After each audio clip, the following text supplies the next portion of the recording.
Bismillahirrahmanirrahim. Alhamdulillah, wassalatu wassalam ala khatamil anbiya. First thing we'll try to understand is what is the genesis or beginning of Islamic thought, culture and history, how it originates, what is its meaning, what are sources of Islamic thought, and then how it looks on knowledge in worldview and ultimately grows into universal culture. The Tawhidi paradigm shift, we understand, led mankind from a mythical to a knowledge-based society with focus on critical thinking. And therefore, the Quranic view of universe, man and history is based on certain universal ethical values. The Quran and Hadith literature encourages research, investigation and critical approaches.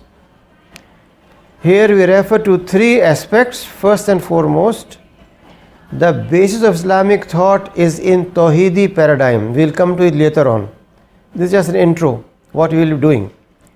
Secondly, when we think about Islamic thought, then we need to understand how the Quran looks on universe, how it visualizes man's role in society, and what is the basis of human existence on this planet. Are there some universal values or everything is subject to change with time? Then we will like to find out, is it correct that the so-called religious approach is dogmatic and close-minded? You always hear from your childhood till you grow and become mature that religious people are close-minded. But we find the Quran and Hadith on every page, in every episode, they come up with a reminder to think, to critically examine and so on and so forth. So this course will provide you this understanding.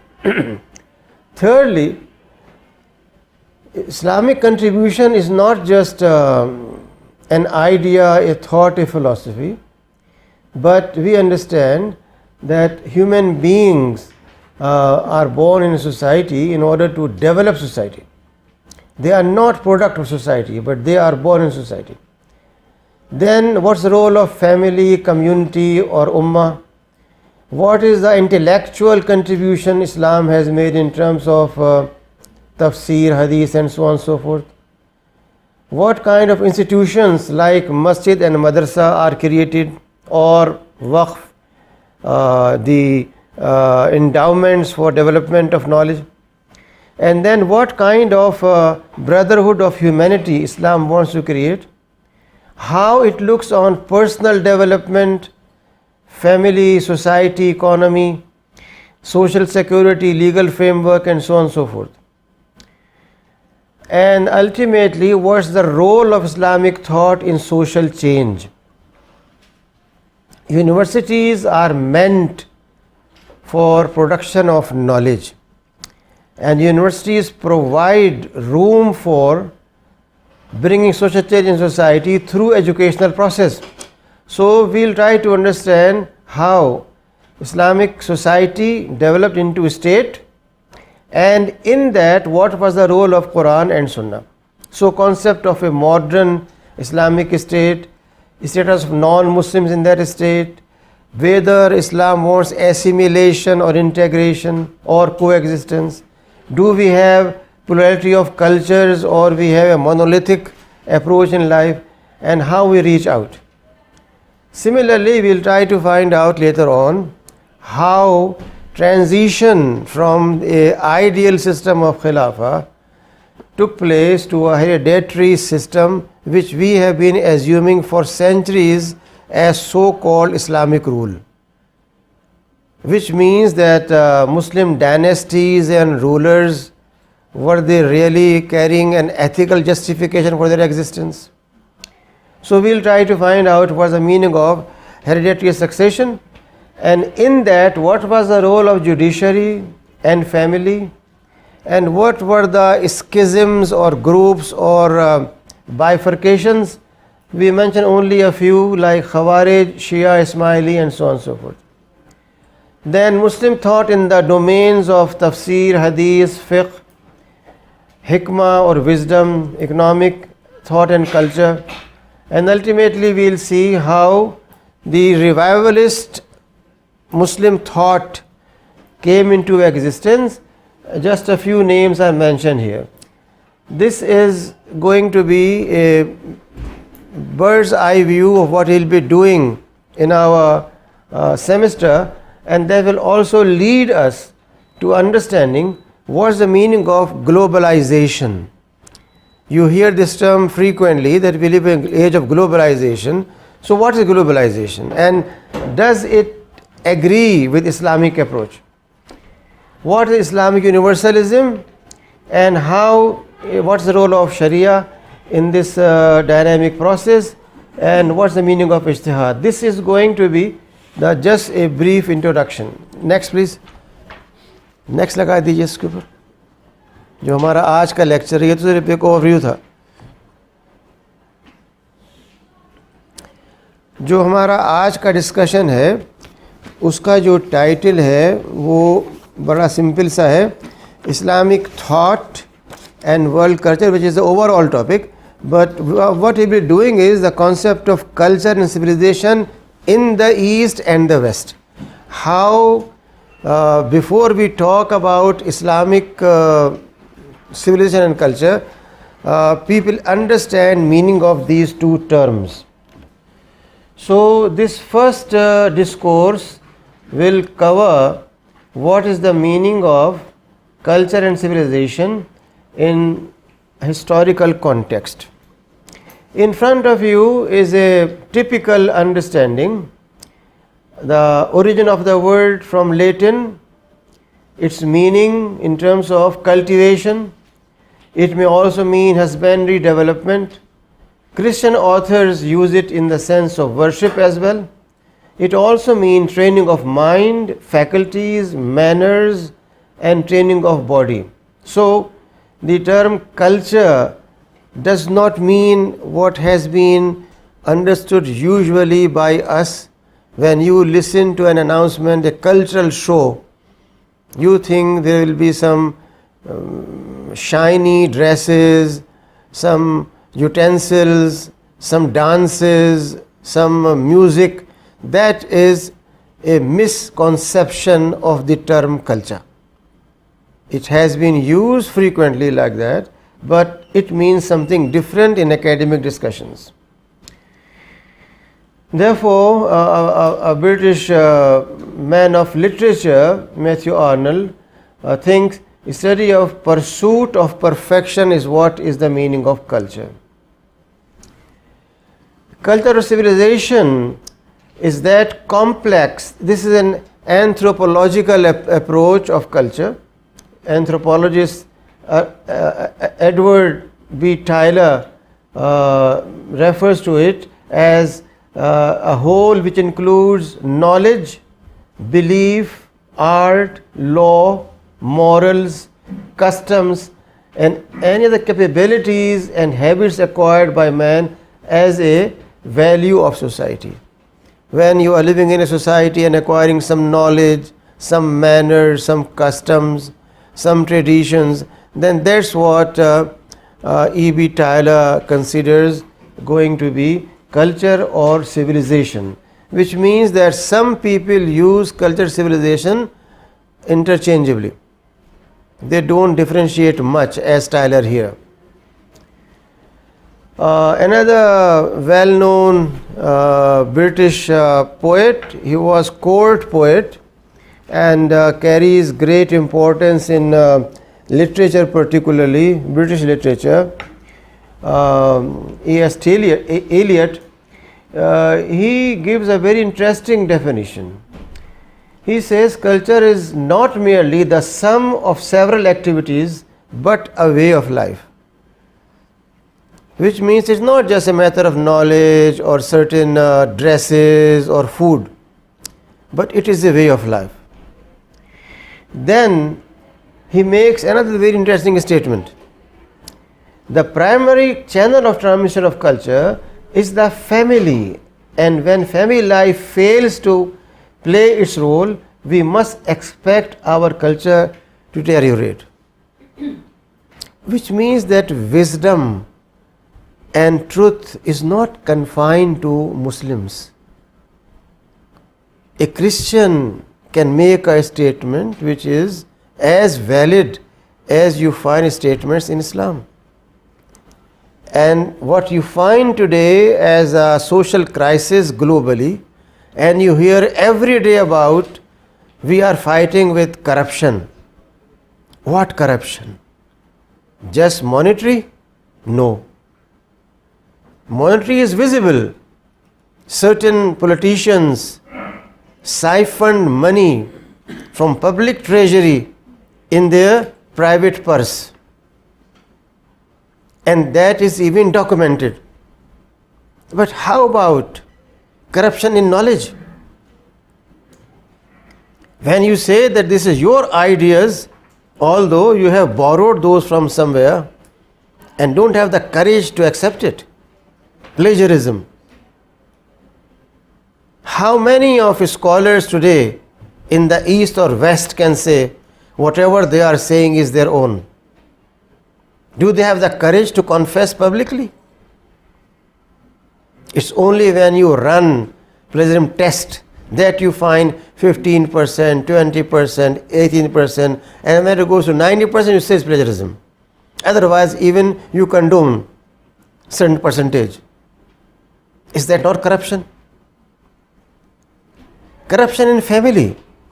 How many parents bring to their home their earning, which has been done by fulfilling their obligations? If they are supposed to work 8 hours a day, have they put 8 hours? And have they been counting 8 hours in their watch or its productivity? When we say man hours, or now we should say women hours, because we are living in an age of empowerment. So instead of man hours, you can say women hours. But these women hours, what does that mean? That means every ounce of your sweat and blood for 8 hours is put to its best capacity. That's what you call 8 hours. But is it a matter of fact or a fiction? A medical doctor, an engineer, a professor, is he putting that much energy and force which is equal to 8 man hours, as you find a poor illiterate person digging a ditch to put a light pillar there? From 8 a.m. till he is able to achieve his target, he is sweating, he is not feeling tired, he is doing continuously. And then at the end of the day, he gets his so-called daily wages. Are professors, researchers, lab managers doing the same? Therefore, what he's saying is something very, very important, that it's not just a matter of few things, but a way of life, how we look on life, how we live life. And then a very important fact, that if family life is disturbed, if both husband and wife are doing their job of minimum 8 hours a day, for which they travel 4 hours a day, and then they sleep 7 hours a day, what's there left for their family? Where is family? Should family survive or collapse? Shouldn't we have divorce rate increase or decrease? Shouldn't we have so-called psychological problems increase or decrease? It's very simple mathematics. You don't have a PhD for that. So what he's saying carries enormous truth, although it is said in a different context of what's the meaning of culture. Please.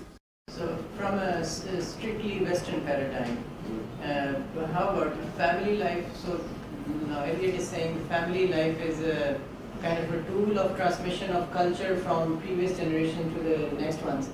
But somebody in Scandinavia today would say the state has taken the place of a family, and the state is providing the protection and the environment of training. So, we will come to it in a while when we talk about what is the difference between civil society and ethical society. Ethical society means society based on ethical principles, which means that if I am driving my automobile and I see at a distance a cat or a human being crossing the road, do I decrease my speed or not? It's an ethical issue. But when we lose ethical concept, then state comes and says a hidden camera shows us a recording that you were speeding up when an object was moving on the road. The hidden camera records exactly that something is moving on the road and this person is not decreasing speed. So it clicks and takes an image, and they send you electronically a bill to pay that much amount. This is normal in what you are saying is Scandinavia or America and everywhere else. This takeover of a state is what we call civil society. 100 years back in same Scandinavia, a person who wanted to get married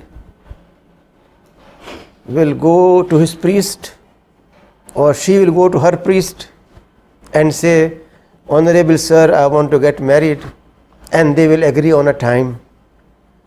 Then the priest will educate them how they should come in procession, tell his father how to hold her hand and walk, and what kind of dress and what kind of things to be done.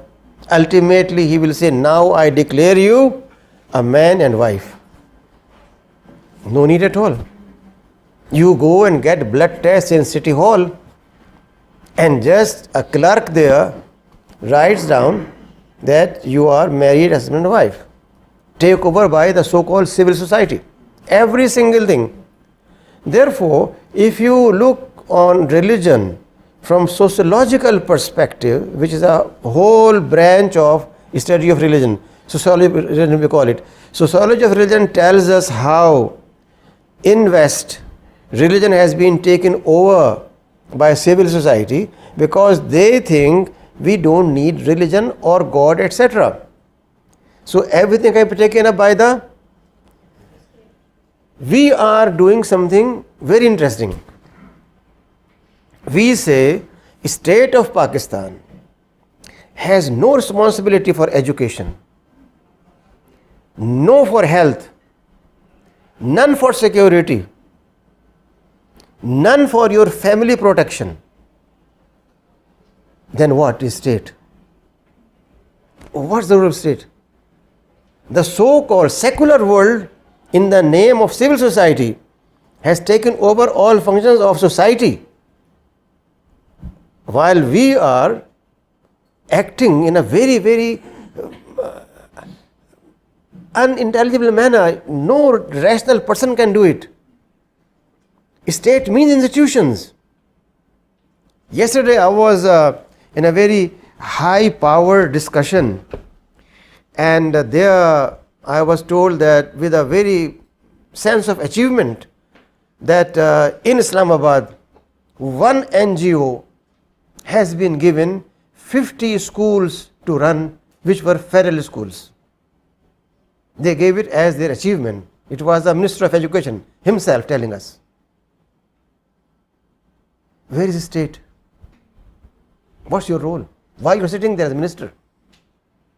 We pay taxes for that, don't we? Where is state? So there are two different contexts. In the Western context, civil society has taken over all those functions which were done in so-called traditional or conventional society. These two words are used in sociology for that. and the other one is civil society, which means that now there is no need for any priest, anyone. Why do we have in every single town, even now we are having here, hundreds of people listed as counselors for family or psychiatrists? Why you need that? Civil society. It was not a matter of psychiatrists, it was a matter of a grandmother, a grandfather, an uncle, an aunt, who when they come to know some problem is hatching up, coming up, they will themselves come forward and find out what's the problem, and within few minutes resolve the issue. They never went to a refresher's course in counseling. They never went to a workshop. They were living in villages and doing all that. But since we have left what Eliot is saying, family, concept of family. Now, family means a husband, a wife, and one child, or maybe two children, but never more than that. What was family 100 years back? What's family in the Quran? When the Quran says nothing wrong for you, and it's the literal meaning of the ayah, nothing wrong for you if you go and eat in the house of your parents, your aunts, your uncle, your maternal uncle, the whole list is given. What does that mean? That simply means this is family, where you have liberty. Not that you go and stay there and do no job, because Quran says you can eat in the house of your uncle.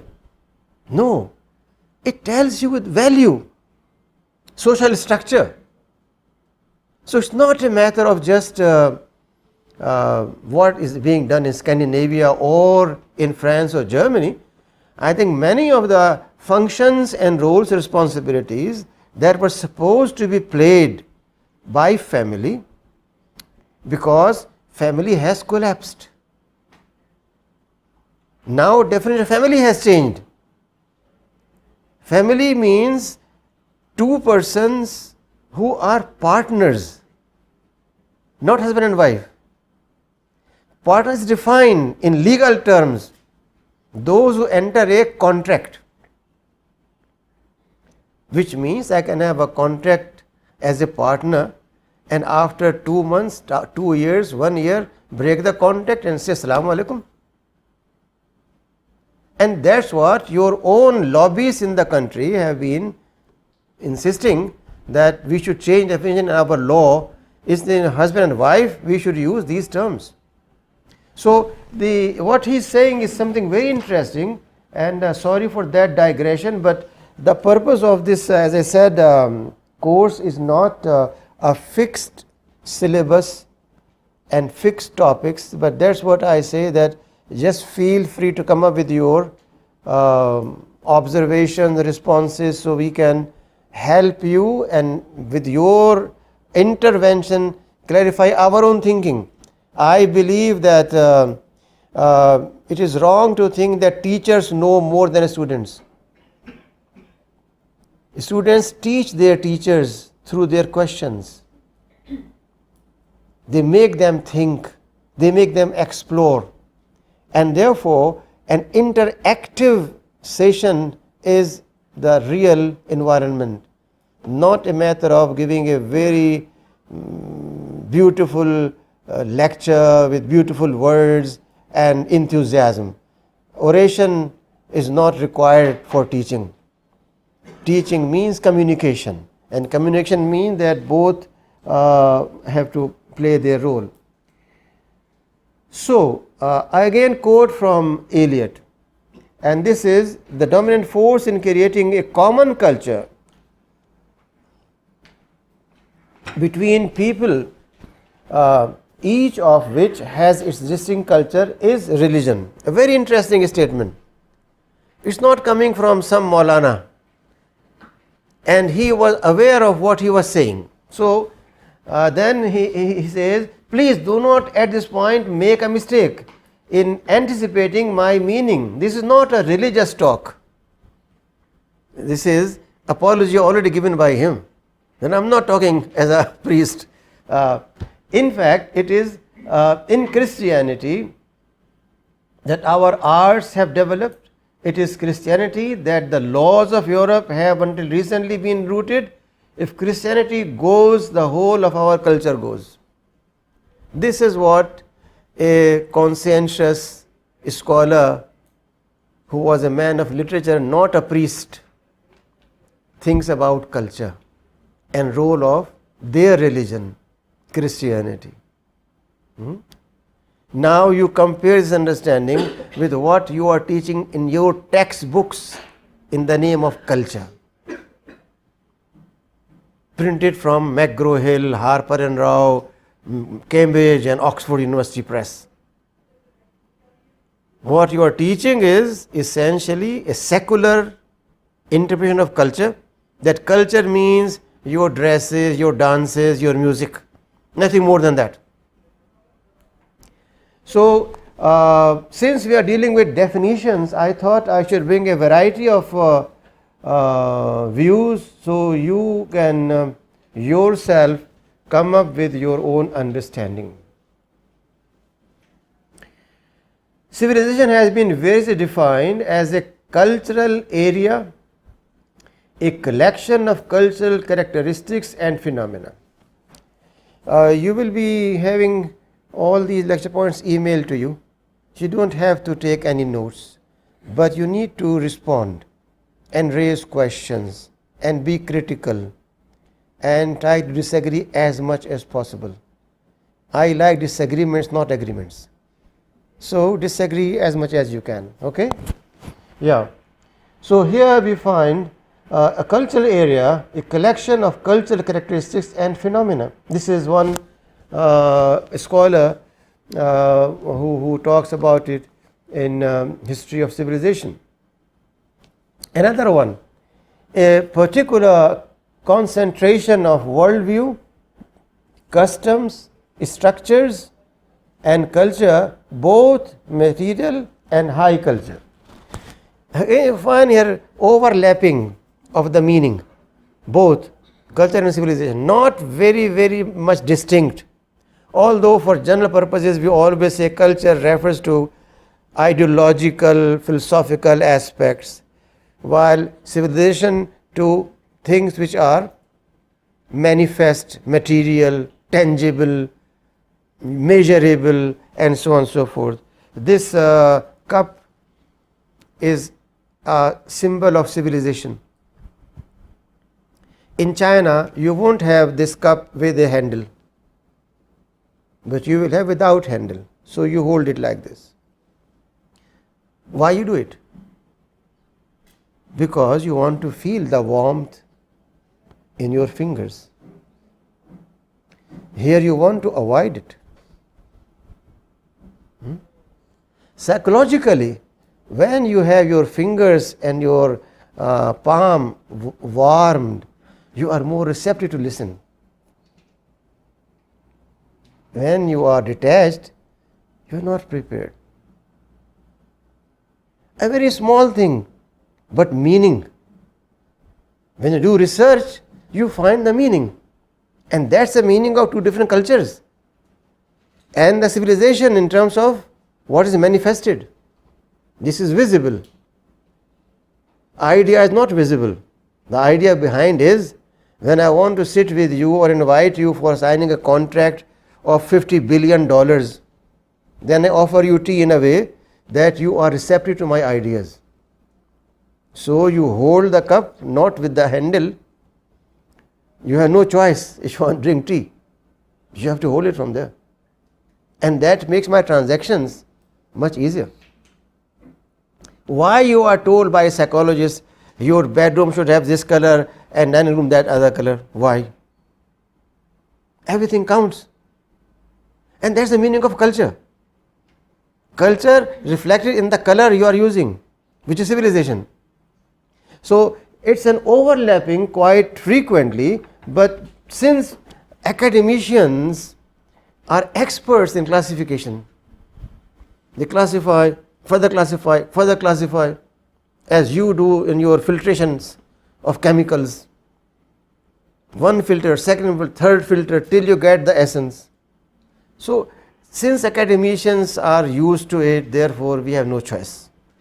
We have to listen to all this and try to understand why they are saying it. But these are just to motivate your mind to think more and come up with better understanding. This Krober's book I refer here is very interesting. In this one single book, he has collected around 100 definitions of culture and civilization, like an encyclopedia. One single, it's not big, that much, that thick only. And he has gone for 200 years of research, how people think about these two concepts.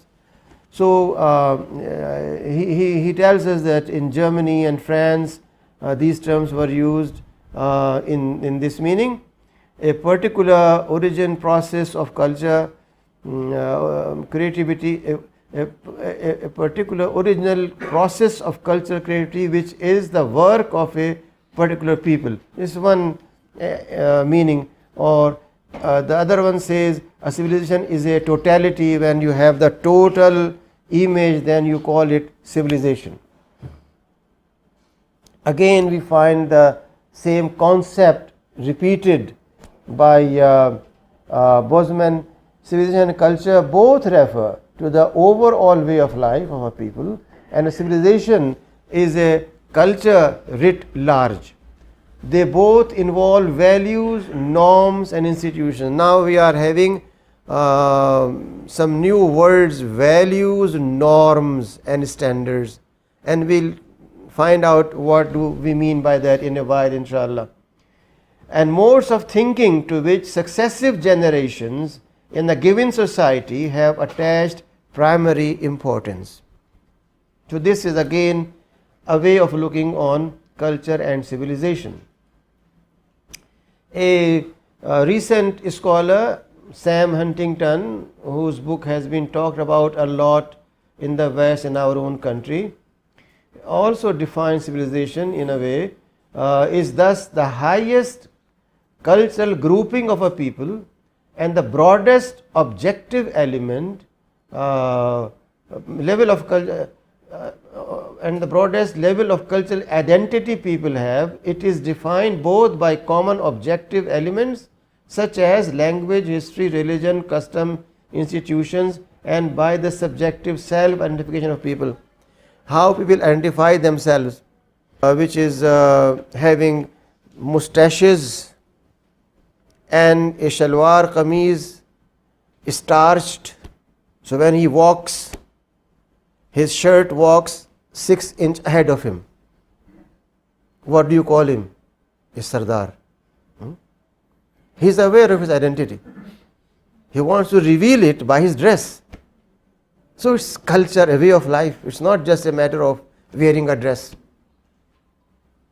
When a young girl, hardly 4 years, wears a sleeveless shirt and attacks her mom's cosmetics and puts all kind of cosmetics on her face, and then stands in front of a mirror and looks around by turning herself right and left. What does that show us? That shows her ideal imagination of a adult girl, which she is not yet, but she wants to be. That is her world view. Who has given that? Did she get a revelation for that? Family, society. Therefore, and we say just a girl, that doesn't matter, she will be okay when she is 15, then she will wear a abaya. You are creating a great psychological problem for yourself. When she is 4 years, you say do whatever you want. When she is already rigid in that, you say now you change it. Is that logic? Is that culture? Is that values? Or it's a sheer conflict and confusion lack of confidence on your own values, in simple words. So the word that now come up, terms which we are using here or Huntington is using, we will go in more detail about them later on, but right now what he's saying is that civilization is a totality in which you have all these aspects: language, your body language, your way of dressing, your way of living, what kind of house you have. Simply the way you live in a house, you make it a home or you keep it a house, tells your worldview. If you make it a home, then you must have some warmth and love, some interaction. If it remains a house, then you are people there living in a way that in one room a mother, in the other room a child, in the third room a husband, and all three communicate through their laptop. In a home, you don't need a laptop. You just use two legs to walk and talk. Two different concepts, ways of life, worldviews. The world of technology has given us this gift that don't talk to your wife or child, but send a text message, so-called social media.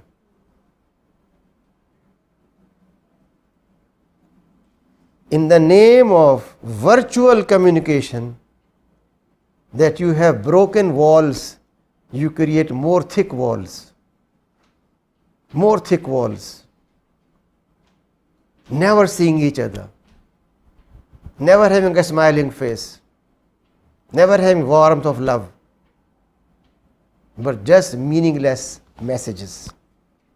So what he's saying makes some sense, and we'll go in more detail later on, inshallah.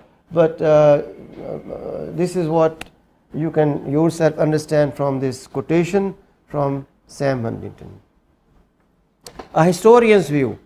R.L. J. Toynbee, a well-known British historian, he talks about it in terms of civilization as a response to challenge, growth of a creative minority, followed by time of troubles, rise of a universal state, and its integration. This is a summary of many of his ideas he has put in his 9-volume history book, and it's not just one statement by him, but that's how I have tried to summarize it from him.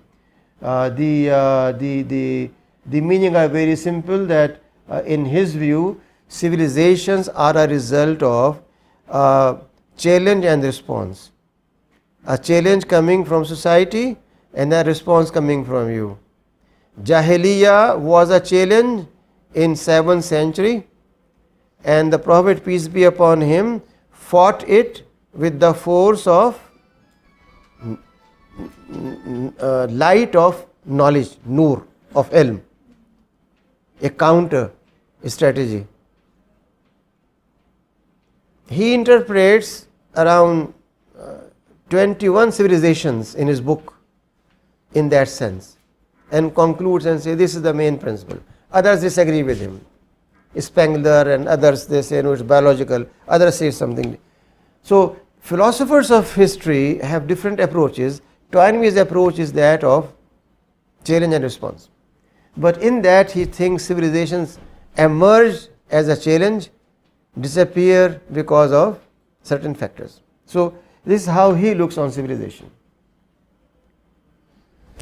I said we use the word values, and what's the meaning of that? Again, it is explained here briefly, and still you will notice that I am not talking about Islamic concept of civilization or culture or values.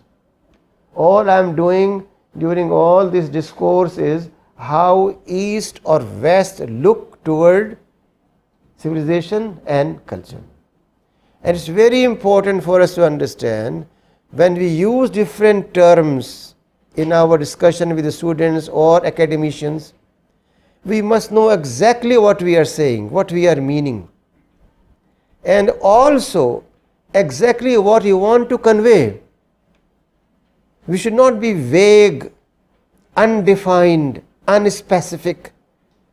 We have to be very much crystal clear in our understanding of concepts. So, any questions from your side, please? Anything is not clear till now? Just feel free. No question? Okay. So, the meaning of values, which has Latin origin, tells us that it is a matter of ideal, purpose, objective, or goal as object of life, or assigned preference over other considerations, what you prefer. I am taking this green tea. It means green tea has value for me when I compare with black tea or coffee. Otherwise, I may drink coffee. So, values enter everywhere. If I am talking to you and using simple words, then there is a value which is simplicity. I could use some very heavy technical terms if I wanted to make it more and more academic. But the purpose is not to make it academic. Purpose is to make it more open, more available, more easy. So, in my understanding, a teacher is not supposed to horrify students with technical terms,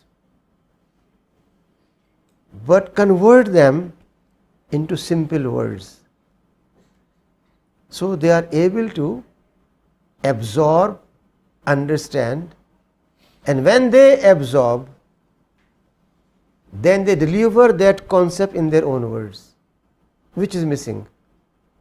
Go and look into your assignments.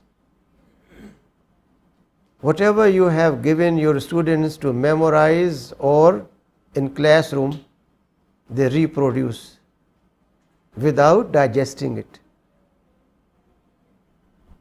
So, the art of teaching essentially is when you are able to communicate in a manner where people grasp your meaning and present those meaning in their own words.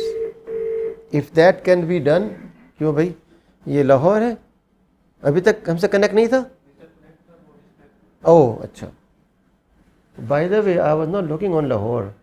So, when they come back, if they have any questions, we should invite them also. Okay. So, in the hierarchy of values, some values are regarded intrinsic, basic, essential or foundational, while others are considered instrumental. For example, adl or equity and justice is an essential value. Adl means when you are giving people their due, it's a basic value. But what could be subsidiary value? A branch out of it. A branch out of it is that if people want right to self-determination, hurriya, liberation, freedom, then this is their right based on adl. Otherwise, if I don't give them this right, it becomes zulm. So, there are certain values which are central. Others branch out. I just gave one example to elaborate the meaning of the term. You know, culture and civilization both are, as I said, a phenomena which intermingles. Culture is the basis. culture means values, and civilization means when we translate into our actual behavior. The word culture can be explained when we say that in Islam we have a concept which is known as haya. Haya is a culture, which means how you look on things, how you listen, how you act. We have normally three modes of behavior: how we think, how we see, how we behave.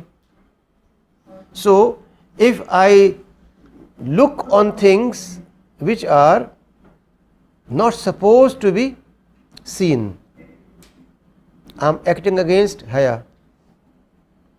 But this act of mine is physical. Haya is conceptual. Therefore, haya remains value. But the way I talk, why the Quran says, "O wives of Prophet, when someone asks you a question, answer it in a plain language or words, so that the listener may not have any murmuring in his heart because of musicality of your voice."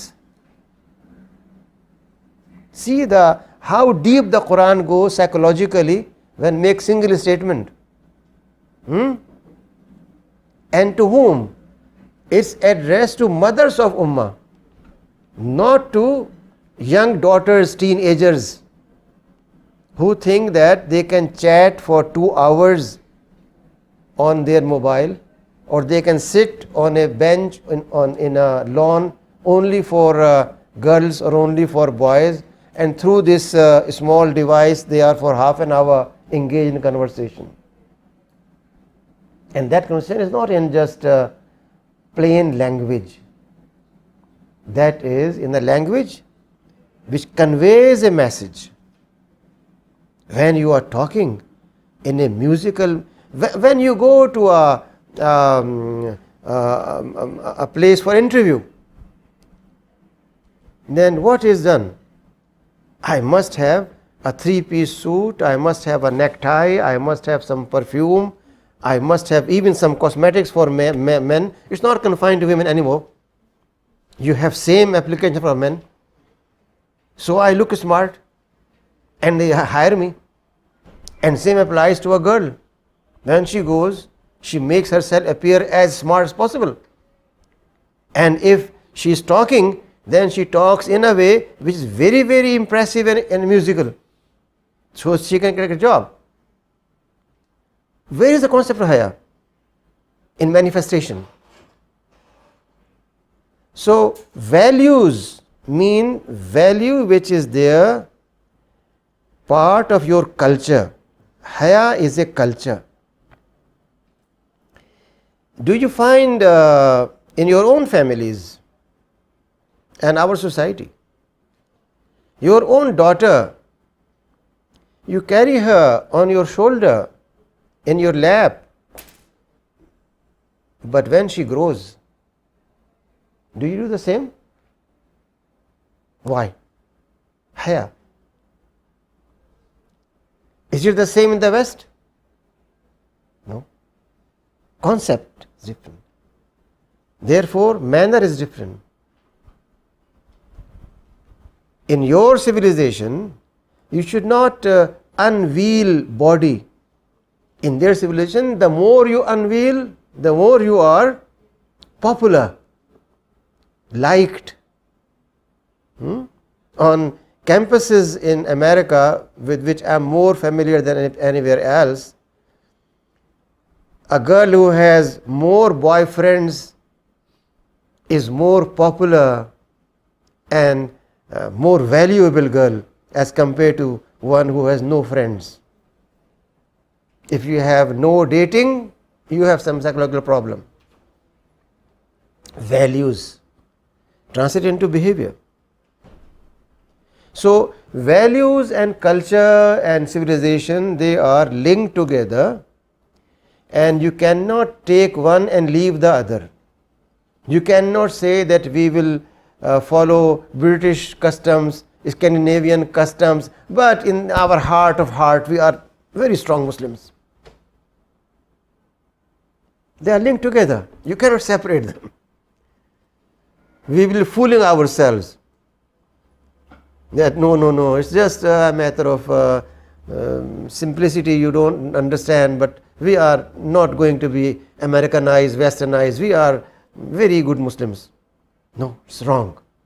All these work together, and therefore the concepts we are discussing here are very much relevant for you as teachers and researchers. Now, values can be classified and we can have a more longer list. I have just made a small list for you, which means moral values, aesthetic values, religious values, family values, economic values, political values. For everything we can have a long discussion. Political values, for example, mean that you as a politician have every right to stand up and take a position, but you don't have a right to insult me or doubt my intentions except on face value. Is this what you have politics in your country? That means even politics has certain values.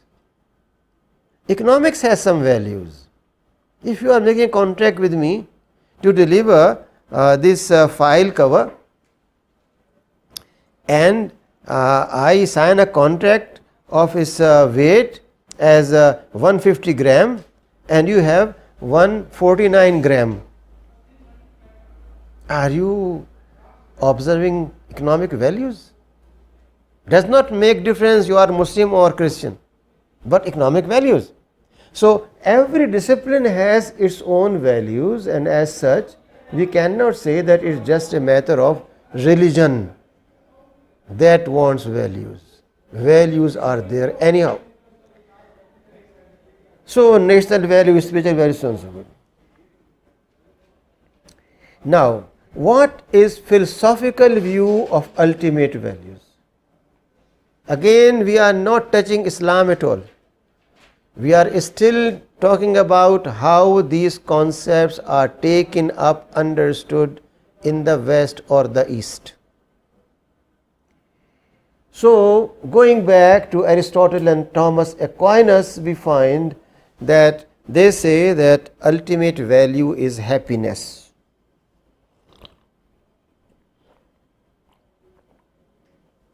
So, it has become a part of our conversation globally. When you find someone getting a dress or getting a gift or getting anything, you say, are you happy? And we always pray, have happiness all your life. But what is happiness? Does happiness mean when I have driven a racing car in Philadelphia 5000 track and I have crossed the ribbon, I come out of my automobile and in my hand is a bottle of liquor. I shake it and take a shower of it and say, I'm happy. Is that happiness? What you see on the screen is example of happiness. So, can we say that the whole concept of life should move around happiness? A person walks out of a tube station or subway as they call in America. He is just approaching the road. A mugger comes and says, give me your purse. He hesitates. He just pulls gun and shoots him. When you ask him, why you shot him? I just felt I should do it. And this is not fiction. It happened in Philadelphia on my own campus where I was studying, like that. Someone shot and asked, why? "Oh, I just felt it." So should we take life, object of life, happiness in that sense? Second, a slightly different shade, pleasure.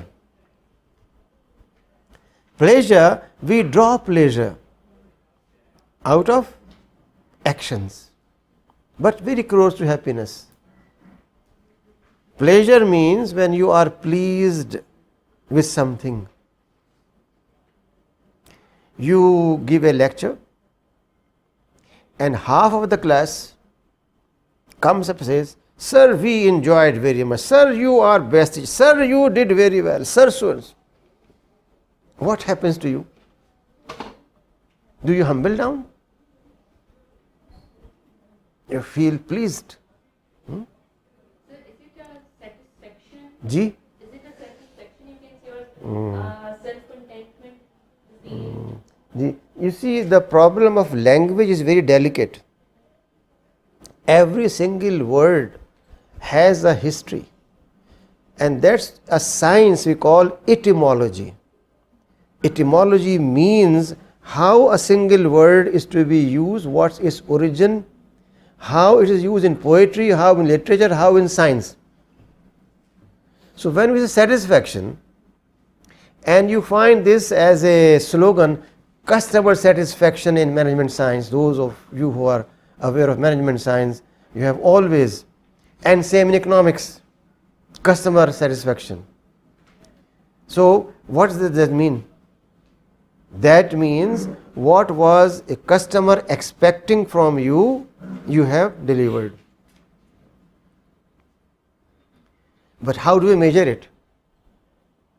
And is that also a cause of pleasure or a cause of happiness? Therefore, all these are shades.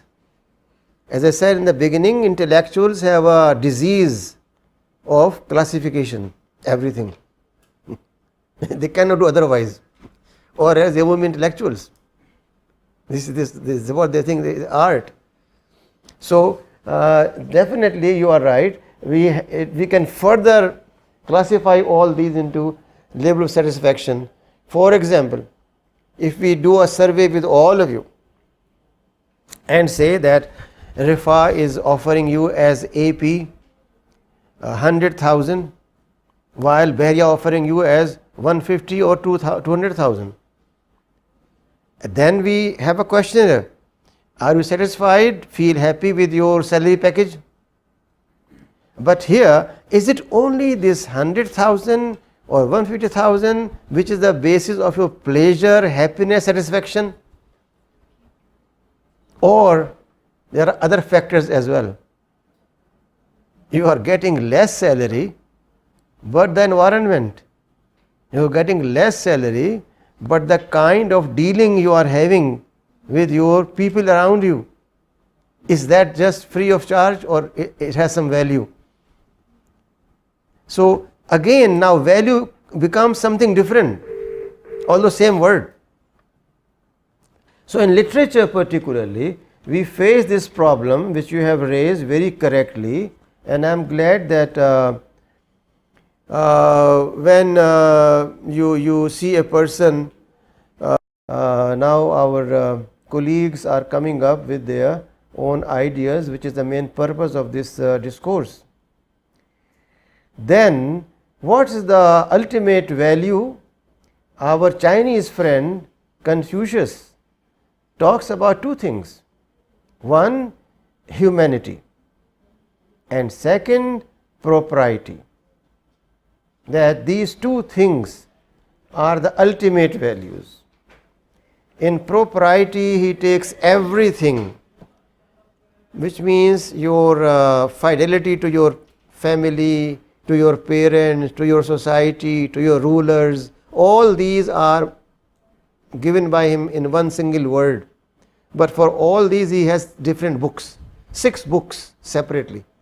One for rulers, one for parents, one for subjects, one for philosophers, which is his great contribution. So, but in one single word, he summarizes that and tells us that this is the ultimate value which people live for. Nietzsche, who influenced a lot our great scholar Allama Iqbal, considers that power, will to power. Therefore, Iqbal's concept of khudi carries power. His Shaheen carries power. His poetry is powerful, not submissive, not deceptive, but it opens up your mind, calls you for dynamism, activism, and so on and so forth. So Nietzsche thinks that will to power is the main purpose of humanity. And that was definitely translated by Hitler, by his concept of dictatorship. Mussolini in Italy, by his concept of power, that we gain power, world power. And same by Uncle Sam, America should be the world power. Europe could not do it, but they claim to have done it. Then among the most recent philosophers, Jean-Paul Sartre calls it authenticity, which means how authentic I am about my own experience. Its philosophical term, in simple words, it means that what pleases me as an individual.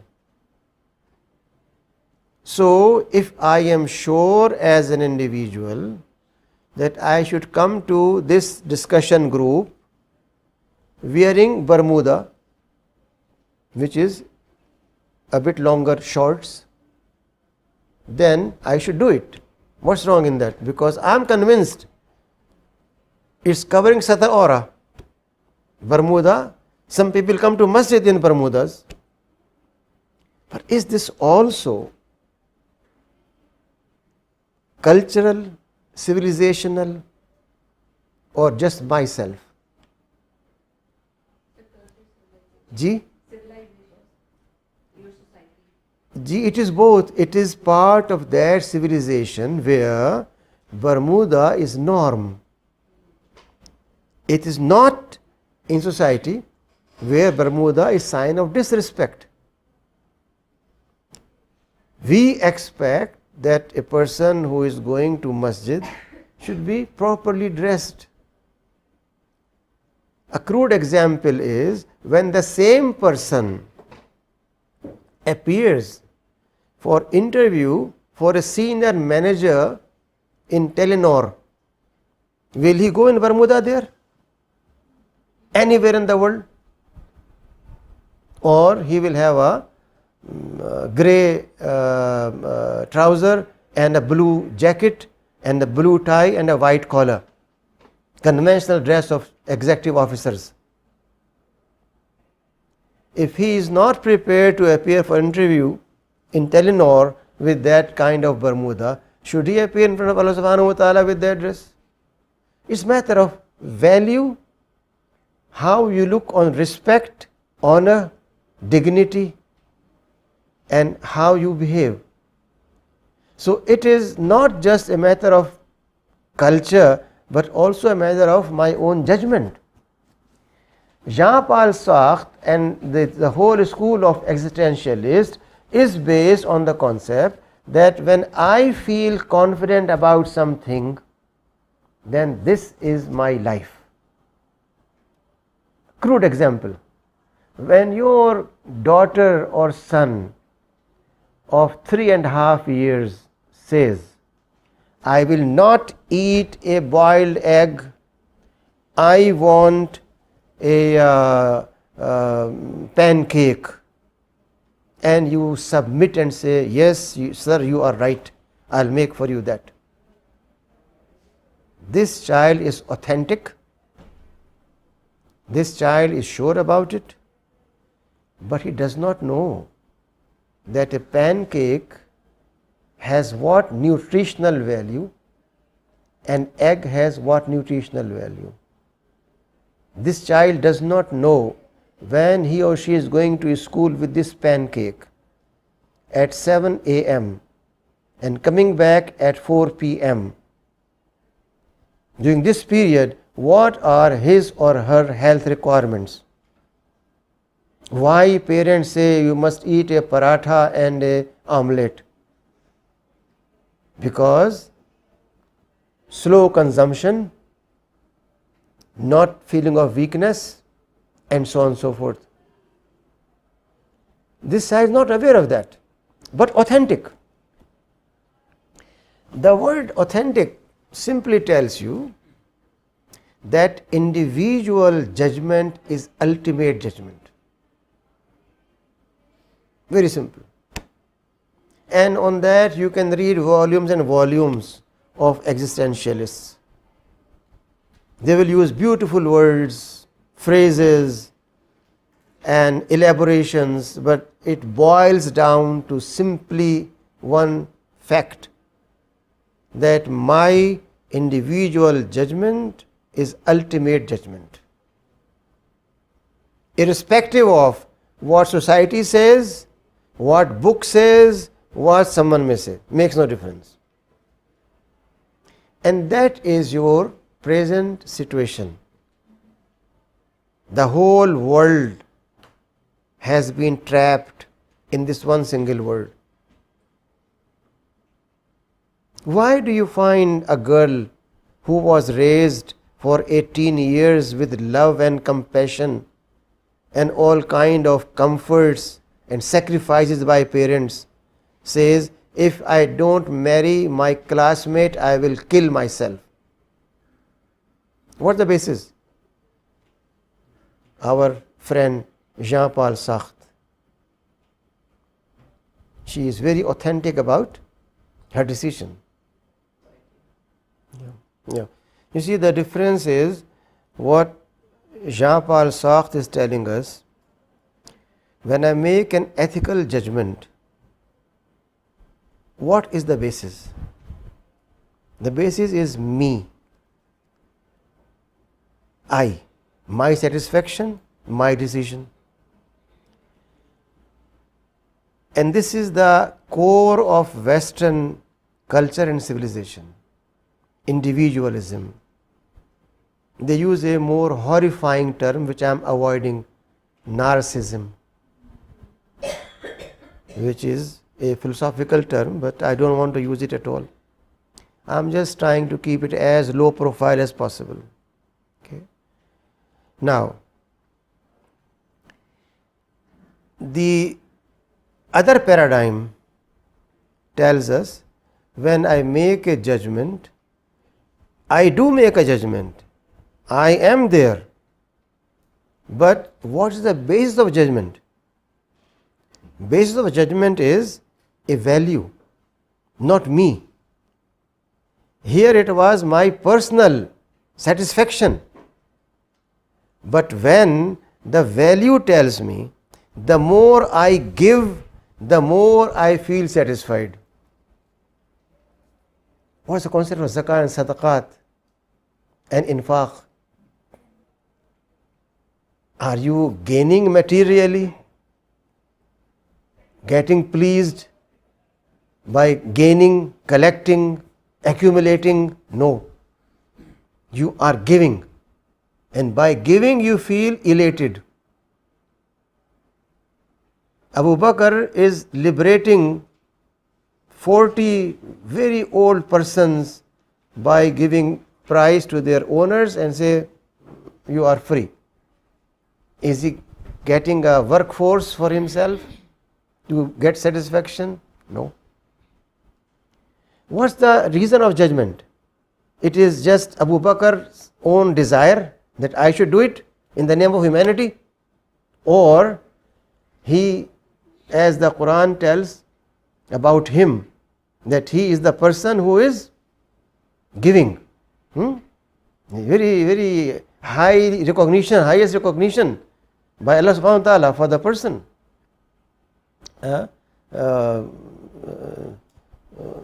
जो उसमें है ना सूरा कौन सी है आखिरी पारे के अंदर? हाँ हाँ हाँ उसके अंदर. तो that's the highest recognition you can think of a person.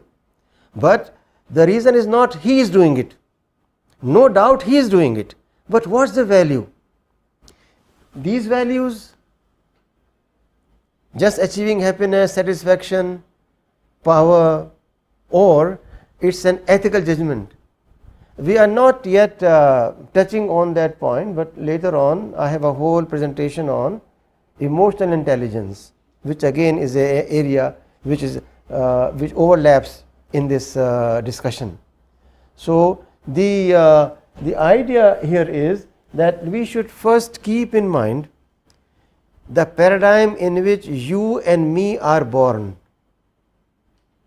We are born in this Western or Eastern paradigm which you said conventionally. You said traditionally, conventionally, there are things which appear very rigid. Why? Because there again, one of these is operating, not ethics. What you call conservatism, traditionalism, is a local phenomena, not global phenomena. Locally, conservatives in Britain, in France, in Holland and America will be having shades but something common. But that commonness is not based on a valuational intervention, but on what they have seen. What did the Arabs say? They said, we have found our forefathers on this. We will not change it. لَقَدْ وَجَدْنَا. We saw them in doing that. So the Quran said, even if they were doing something wrong, you will keep on doing. Here's paradigm shift. Paradigm shift from conventionalism, traditionalism. जो हम कहते हैं हमारी बरादरी ये करती आई है जी, हम तो करेंगे. अगर वो बरादरी में लिखा हुआ है कि लड़की को दिया जाएगा आधा किलो सोना, तो हमको देना ही है जी, चाहे कर्जा लेके करें, ज़मीन बेच के करें, जो चाहे करें, करना ही है जी वो तो हमको. भाई क्यों करना है आपको? किसने कहा आपसे? Is that based on value or something different? So whether East or West, which we are right now discussing, either cultures or civilizations, they are following either certain traditional ways or certain concepts which are not based on a higher value which we talked earlier. I give you example of adl as higher value and lower values coming from it. So this is how. Now this is a very simple diagram. It took me quite some time to think and develop. And this answers your question which you raised. Whatever ethical norms which we call social constructs in sociology, in psychology, in history, this term is used very commonly. Ethical norms are a result of local custom and tradition that becomes social habit. A lady who is living in Holland or in France or Germany or America goes to her job every morning, uses every morning a new dress. But when she is going to church on Sunday, then she puts a dress but adds one more thing, which is a very thin head cover before she enters church. Why? She was throughout the week never putting that thin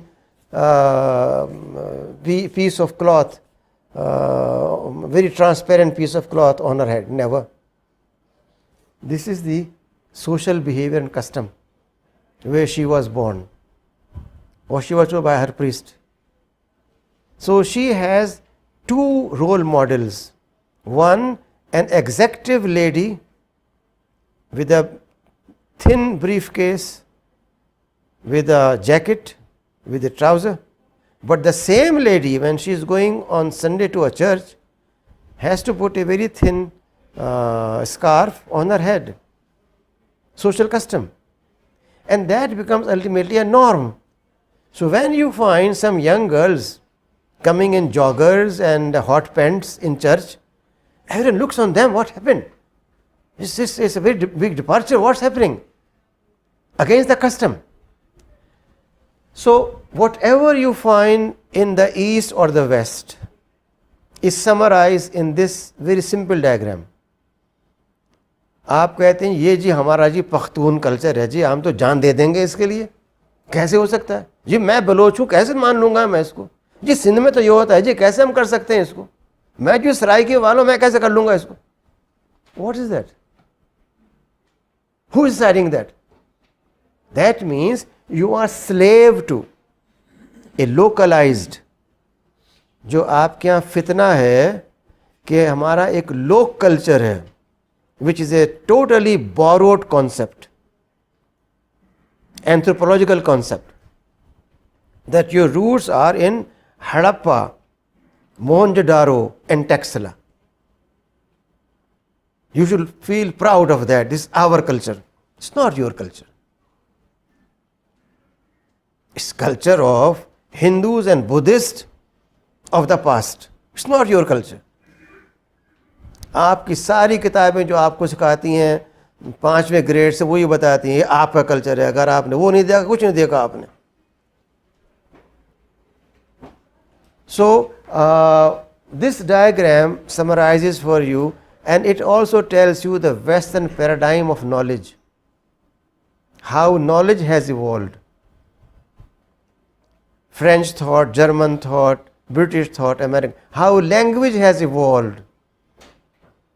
I was trained in American tradition and I was always asked to refer to Colin Webster's dictionary. Colin Webster's is American English, while Oxford, British. So big, the volume so thick, the big one, then small one and the small one, all Oxford dictionaries. And both have nearly same spell, some differ, but different pronunciation. I was told to say schedule, I never say schedule, because I was raised in that tradition. Even language, one same language English, but different. What's the reason? Local custom and tradition becoming social habit, then becoming norm. So this is a very simple diagram that explains to you social thought, cultural thought, political thought, and whatever we talk about intellectually. The Islamic paradigm, again a very simple diagram that tells you that there is something known as wahi or divine guidance. This is not social construct. This is not creation of a human mind. No prophet of Allah ever said, I think you should wash your hands before you eat. But they always said, we are directed by our Rabb through an angel that you should do this.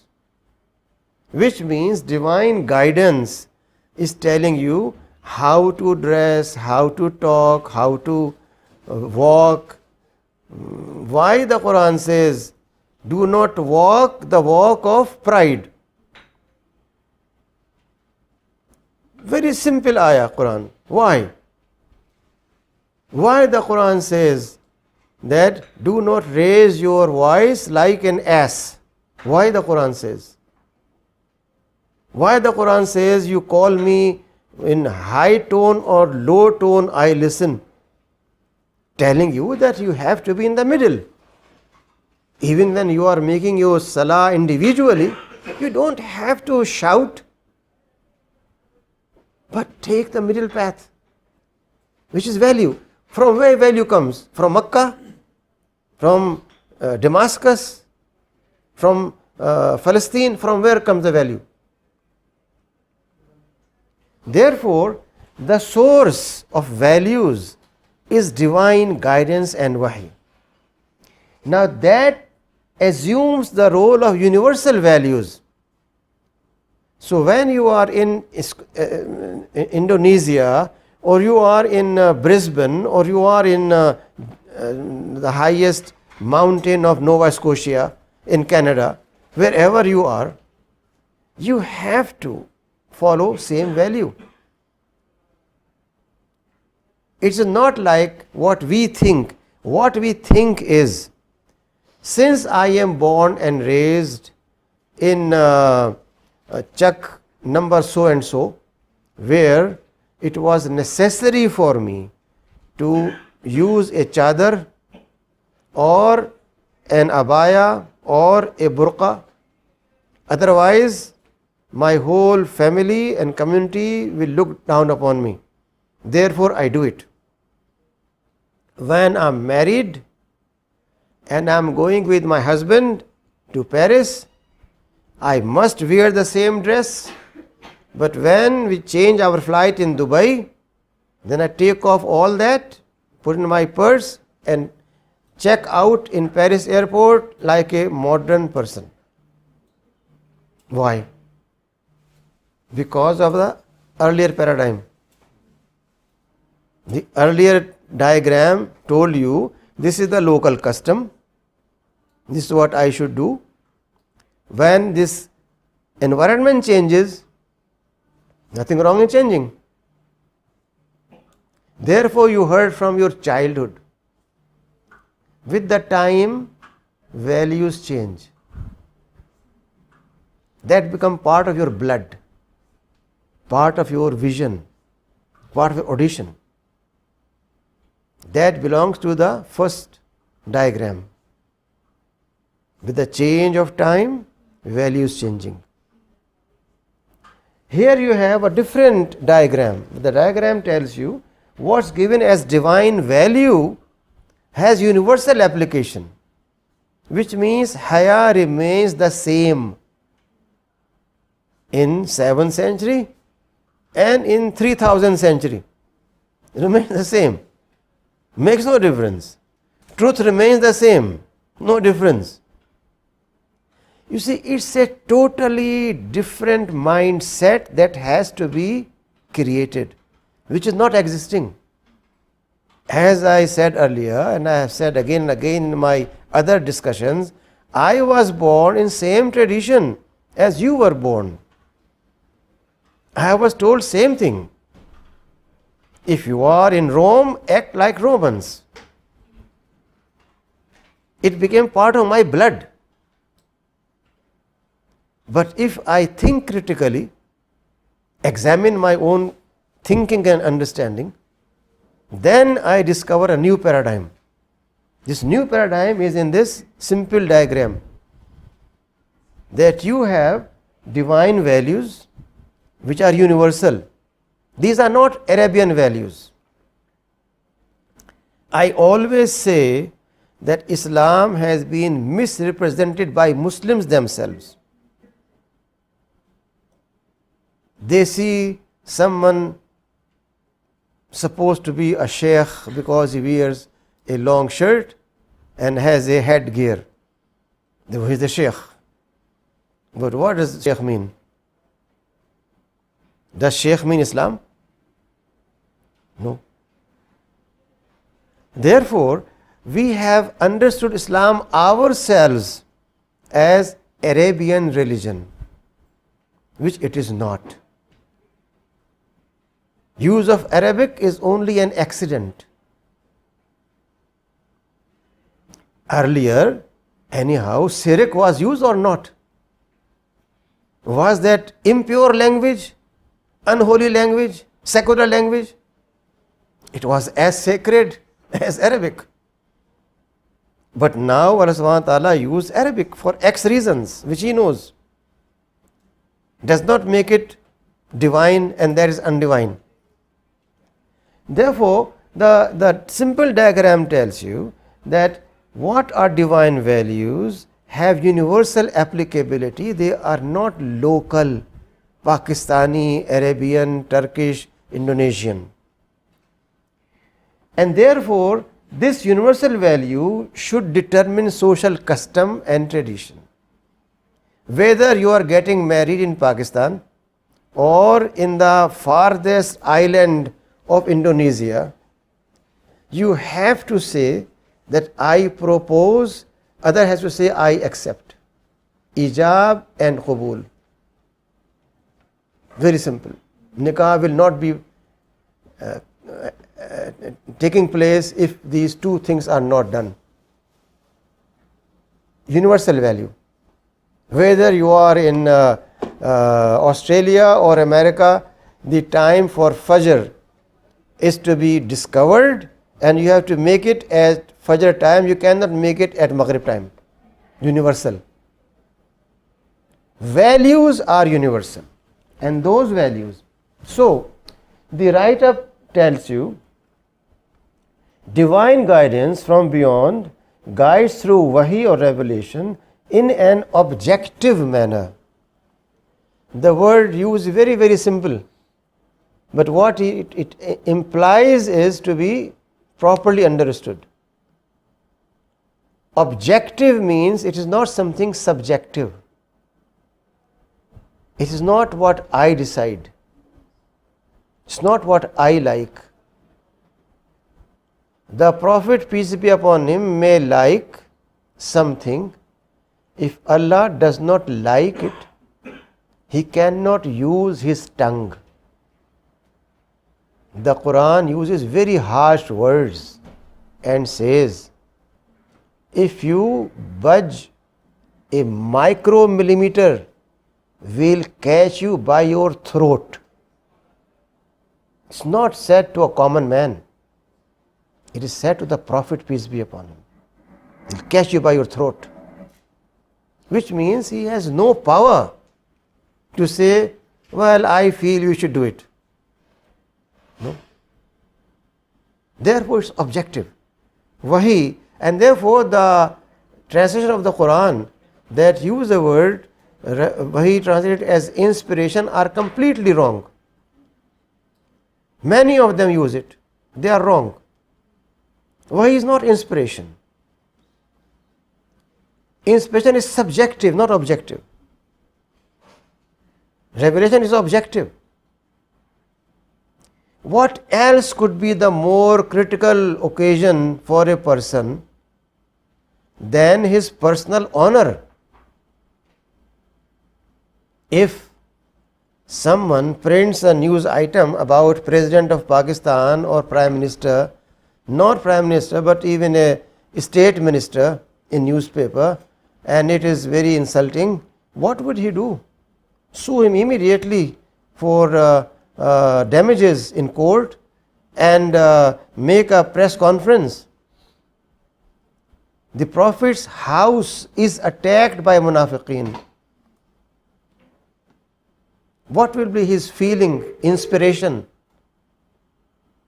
He must be inspired to come up and call a press conference and say, all this is rubbish, wrong. He cannot move his tongue unless objectively revelation comes and he has to repeat that. Therefore, the word used here is not just a matter of poetry, but every single word used here is based on very systematic process of thinking. It's not subjective, it's not intuitive. Intuition again is a phenomena which is within your own self. You feel intuitively the person who has walked in the door is a very harsh person, so let me withdraw and be on defensive. Intuitively. He has done nothing to you, but you feel intuitively. Similarly, it is not mystical. Many people say that Prophet, peace be upon him, was going to a cave and doing mystical exercises till he achieved. How many more mystics have done it?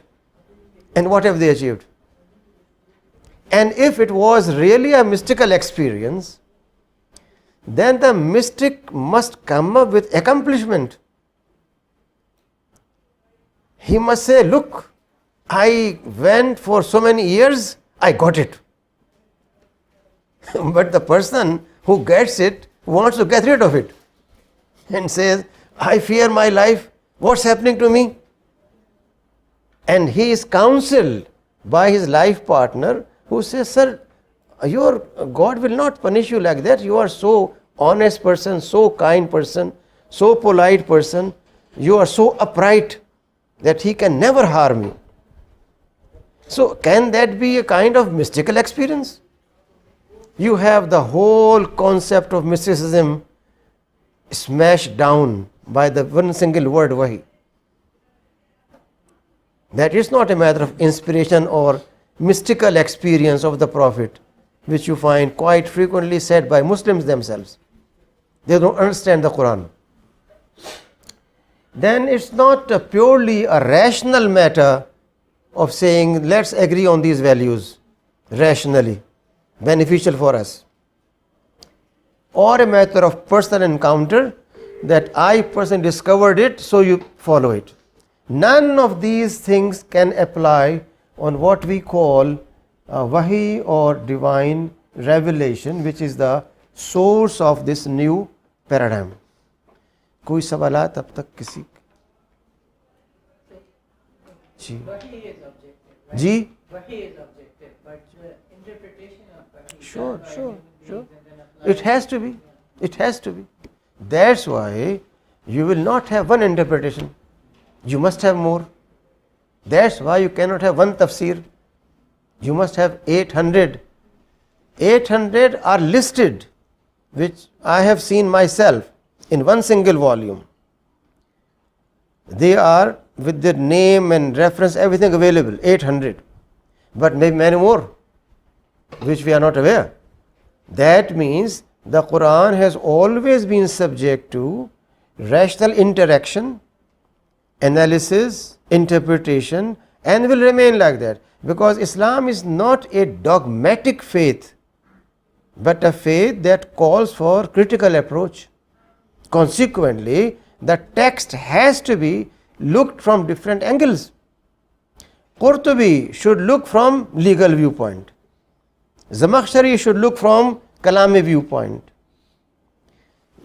Sayuti should look from the common man's viewpoint, so make it very, very brief in Jalalain, and so on and so forth. But the Quran must remain supreme and high and objective, not subjective. So this very briefly how we look on the Islamic paradigm.